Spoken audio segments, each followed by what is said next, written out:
How's it going, guys? I'm Aaron from PhoneDog.com, and like I've said before, if you're on Verizon, you've got a lot of different options to choose from when it comes to 4G LTE handsets. You've got ice cream sandwich enabled devices. You have devices with QWERTY keyboards, with high resolution displays, with great cameras, with big batteries, and more. But you know what we do in PhoneDog land when we're trying to decide which one's the best for everybody, which one kind of has all those specs that everybody wants and everybody needs? We do a dogfight. That's what we do. So I've got two new ones with me today. The Samsung Galaxy Nexus that's available now for $299.99, and it's packing a 1.2 gigahertz dual-core processor. It's the only device right now to launch with Android 4.0, also known as Ice Cream Sandwich. Then I have the Motorola DROID 4 over here. 1.2 gigahertz dual-core processor, 8-megapixel camera, a little bit smaller 4-inch display, and it's packing gingerbread. But what it does have that the Galaxy Nexus doesn't have, pretty awesome physical QWERTY keyboard. Which one's the best? We're going to find out right now in just a second, my friends. But first, some love to Best Buy Mobile, because they hook us up with phones like this for use in our One Paw Bandit game that you can win on PhoneDog.com. When you walk into Best Buy Mobile, regardless of which phone you get, they'll help you walk out working. They'll help you set up your email, your web, your camera settings, your call settings. So when you walk out the door, the phone's ready to go. You don't have to waste time setting up anything. At Best Buy Mobile, you walk out working. Let's take a look. Is the Galaxy Nexus with Ice Cream Sandwich the must-have device? Or is it this one with Android 2.3 and an 8-megapixel camera? We'll find out starting right now. Two more 4G LTE devices available on Verizon right now. You've got the Samsung Galaxy Nexus over here, and this is kind of the flagship device in a lot of ways for Verizon Wireless. Between this and Motorola's DROID Razr Max, this thing is retailing for $299.99 with a 2-year agreement. Of course, you can find it cheaper through third-party retailers, Wirefly, Let's Talk, Amazon, etc. Best Buy Mobile does deals as well from time to time. But in Verizon corporate stores and online at VerizonWireless.com, you're going to find it for $299.99. Now, the real notable thing here is this is the first retail device in the U.S. to support Android 4.0, also known as Ice Cream Sandwich. And save for a few Verizon pre-installed applications, it's a stock build of Android 4.0. So no carrier customizations here. What you're seeing is actual Android 4.0. So this is running, spec-wise, 1.2 gigahertz dual-core TI OMAP processor. It's got a 4.65-inch Super AMOLED HD display that obviously has 1280 by 720 pixels. So you've got 720 pixels over here. It says HD display with 16.7 million colors, and it's a Super AMOLED HD. It has a 5-megapixel camera, which, you know, when this thing was announced and launched in the States, we were all kind of like, yeah, why not go with an 8-megapixel camera, considering that, you know, high-end device here, most other high-end devices have 8 megapixels. I will say the shutter speed's very fast in this, and we'll find out more in part 2 of the video, but it does pack 1080p HD video recording and, of course, flash as well. Front-facing camera, and it's available on Verizon Wireless, and it's running Verizon's 4G LTE network. So you can see, again, stock Android build here, but you've got a lot of differences here. If you're coming from Gingerbread, you're coming from Froyo, Eclair, some older build of Android, and you're migrating up to this, it's a little bit of a difference. You know, you're going to notice color scheme changes, you're going to notice a dock change down here and how it looks, you're going to notice the apps icon, and you're also going to notice the on-screen buttons as opposed to the capacitive buttons we see on older Android, or I shouldn't say older Android devices. This is actually newer than the Galaxy Nexus, but it's still packing Android 2.3 with kind of an older layout. But you'll notice when I turn it off, the buttons go away. There are no on-screen, or no capacitive buttons rather, anymore. But design-wise, got a nice curved display, and it's got a good look to it as well. 1,850 milliamp hour battery in this. That's 100 milliamp hours more than the GSM equivalent of the Galaxy Nexus, and it's a little bit thicker as well. But still, curved display. You got your power button on the left, on the right side. Your volume rocker on the left. You got your 3.5 millimeter headphone jack at the bottom with your micro USB charging port, and then again a nice little design theme here. And of course, you can get a larger 2,100 milliamp hour battery from Verizon, and actually they're offering them half off right now. Then you have the Motorola DROID 4 over here. This is the newest QWERTY device from Verizon, and it's a member of the original DROID line. I'm pressing all kinds of buttons here. A member of the original DROID lineup, and it's packing a 1.2 gigahertz dual-core TI OMAP processor, a 4-inch QHD display.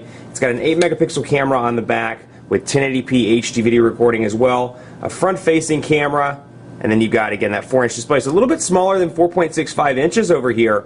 You know, and comparing them side by side, you can really see the difference as well. And I'll show you And just a second, let me pull the Galaxy Nexus back out here so you can take a look at it. 4.65-inch display here.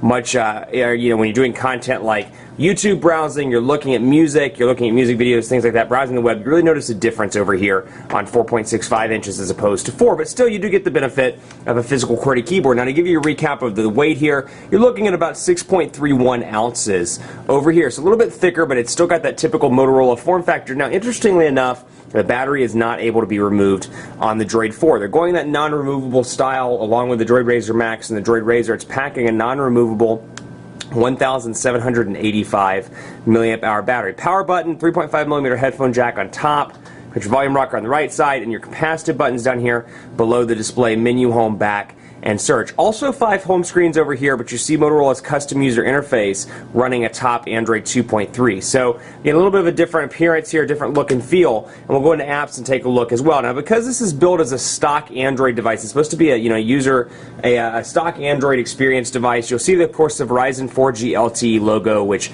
big stink was made about that when it was first launched. People were like, this is supposed to be a stock device, it shouldn't have a Verizon logo. So you're going to see two things that if you're a die-hard Android purist, you're probably going to be frustrated. That, and then of course the Verizon applications that come pre-installed. You don't get a whole lot out of the box. And again, you're going to see the menu change here where apps and widgets are all available in one easy to find place. Then you've got your link to the Android market up there, now known as Google Play. So I'm assuming that icon's going to change at some point. This one, ironically, has not rolled over to Google Play, which is the new branding scheme for Google's market strategy. You can see over here, this one has switched over to Google Play, so you can access the Play Store. So it's Android market, no real changes there. You can still access the same stuff, and we'll talk about that more in part 2. But over here, you'll see that it's still showing Android market, and I'm assuming that icon will change as well. But let's take a look at the Verizon stuff. My Verizon Mobile, and then of course down here, visual voicemail and VZ Backup. Actually, visual voicemail, I'll take that back. That does not come pre-installed. VZ Backup Assistant and My Verizon Mobile do, and they're unable to be uninstalled. So those are on the device. They're on the device to stay. You can remove them. You can hide them. You can hide the applications, but you can't remove them. And so for people that really want that stock Android experience, they were a little bit annoyed by that. Over here, you do get some more Verizon stuff out of the box, and we'll go straight to Verizon Wireless so you can take a look. VCast apps, device setup, emergency alerts, IM, mobile hotspot, MOG music, My Verizon Mobile, Verizon Video, Slingbox, the VCast stuff, VZ Navigator, and visual voicemail, which I downloaded over here, and it's available on this one for $2.99 per month. So it is an additional charge from Verizon. Again, shortcut to the Google Play Store up there as well. It's hard to say Google Play. I'm so used to saying Android Market, but anyway, you get that, and then you get some pre-installed games. Now, the only caveat here, the pre-installed games can actually be uninstalled, and I like this little shortcut that you can get in Motorola's UI here, where you can just press and hold and uninstall Let's Golf 2, for example, and it's uninstalled. So pretty easy to use. But, of course, there's a lot of Verizon bloatware. A lot of us don't need that, myself included, and AT&T and Sprint have been pretty good about listening to their customers and saying, well, yeah, you don't want this, we'll let you uninstall it. Not the case with Verizon. Those are on there and on the device to stay. So let's take a look at messaging here. And, again, actually, before we get into that, I want to show you the differences between, or some of the key differences at least, between Gingerbread, Android 2.3, and then Ice Cream Sandwich, Android 4.0. So first of all, you press and hold here, and this is the typical Android setup that we've seen in the past. We've seen widgets, shortcuts, folders, and wallpapers. You get the option to do all that from the home screen. Over here, a little bit different. You just see wallpaper options. Now, the way to get to widgets, go to Menu, and again, you have to scroll through your applications, or you can just click up top, and here are the widgets. Now, much like a typical Google rollout, there aren't really any exciting widgets. So the one that I really do like, the Gmail widget. So we'll take a look here. We're going to press and hold that, and we're going to bring it out to one of the home screens, one of the 5 home screens, and I'm going to bring it over here. And this is a great thing that I've seen them bring in from Honeycomb. It's a dynamic widget, so I can come over here and resize, and they've given us the ability to resize a lot of the widgets. So we're going to just make it take up the full screen. We're going to back out of that, and then from this actual widget, I can scroll up and down through my inbox and have kind of a dynamic widget on the home screen. That's a big pro, and again, a lot of the Google stuff, actually it's up here now. A lot of the Google stock widgets on Ice Cream Sandwich can be customized, which is something I've previously given a lot of praise to on the Motorola side, because most of the Motorola widgets can be customized as well. So coming here to date and time, for example, and we'll look at the clock style. I can bring this one up to the top, and I can customize and change around the size of it as well. Now you can do that on a lot of the widgets on TouchWiz version 4.0.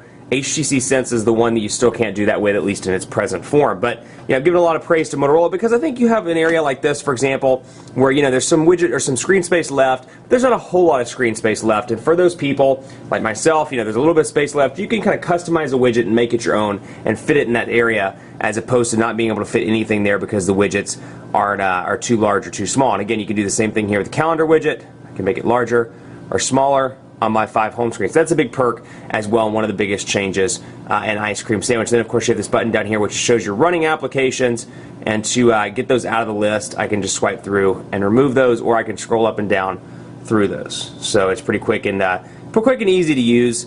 Otherwise, pretty similar layout with your Google search bar up top, though it does look a little bit different than the Google search bars we've seen in the past. Let's take a look at messaging on both of these, because out of the box you only get one keyboard over here. You get the Ice Cream Sandwich keyboard, which I actually have manipulated or put on a bunch of my devices, and I can show you if I have one handy. Let's do this one, for example, the Galaxy S2. You can see the Ice Cream Sandwich keyboard on other gingerbread devices. I've enjoyed it so much that I've actually brought it over to some of my other devices like the Galaxy S2, Galaxy S2 Skyrocket, because it is a really great keyboard, and you could download similar devices or similar keyboards in the Android market, or now known as Google Play market, so Google Play Store rather. So let's take a look here. Motorola's multi-touch keyboard on this one, and then you get Swipe pre-installed as well, and of course there are plenty of keyboard options like I just said in the Android market. Now again, 4.65-inch display here is going to make it pretty easy for somebody with larger hands to type on the screen. And of course the transition effects are a little bit slow, though we've heard from people in the past at Google that that's because you may be going down the road and you're moving your screen around like this. They don't want it to switch every single time because hey, it may have been an accidental portrait to landscape transition. Maybe I didn't mean to do that, maybe I meant to go back. Well, they give you the ability to kind of give you a few seconds before it transitions over. Now over here, 4-inch display, going to be a little harder to type on the screen itself, but you have a nice 5-row physical QWERTY keyboard. So let's take a look here. And this is one of my all-time favorite Android keyboards, and I'll say the Quick Brown Fox, because it's just so easy to type on. The autocorrect is really good. Quick Brown Fox is happy that it is almost the weekend. You can see autocorrect's pretty quick and easy, and then you have landscape mode as well. Again, only keyboard you get out of the box on this bad boy is the Ice Cream Sandwich keyboard, which in its Android 4.0 form right here is absolutely fantastic. When you do port it over, you port the you download the application from the Android market.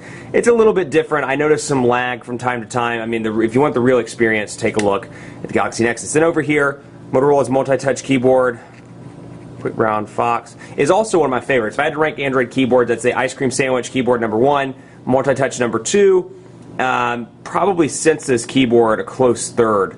At least in Sense 3.0, though we'll see how it looks when Sense 4 rolls out. But again, 5-row QWERTY keyboard, and if you're used to the DROID 2, the DROID 3, maybe even the original DROID, it's a little bit of a different keyboard here. You got your same D-pad layout, you got your same QWERTY style layout with a dedicated row up here for numbers. And I do like this keypad. A little bit of separation between the keys makes it easy to type on. Is happy that it is almost the weekend. That's what I was trying to say. Almost, not almost fat.